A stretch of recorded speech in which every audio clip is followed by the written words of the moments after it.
જય માતાજી મિત્રો, હું છું તમારો મિત્ર પ્રકાશ ઠાકોર.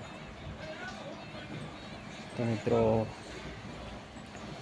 કોઈ પણ ગરીબ માણસ હોય તો એની મદદ કરવી જોઈએ અને એનું સારું કરવું જોઈએ. એને કોઈ પણ જરૂર હોય તો એમની આપણા પાસે કોઈ હોય તો મદદ થાય એવું હોય તો મદદ કરવી જોઈએ.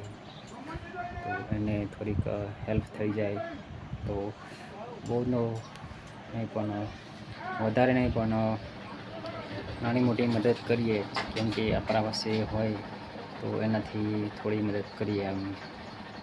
તો કોઈ પણ ગરીબ માણસ હોય તો એને જોઈને હસી મજાક ના કરવી, એને મદદ કરવી. તો ઘણા લોકો એવા હોય છે કે જો એવું માણસ હોય તો હસી મજાક કરે છે, એવું કરે છે, પણ એવું નહીં કરવું, કેમ કે એ મજબૂરી હોય એની, એટલે એમની મદદ કરવી જોઈએ. જય માતાજી.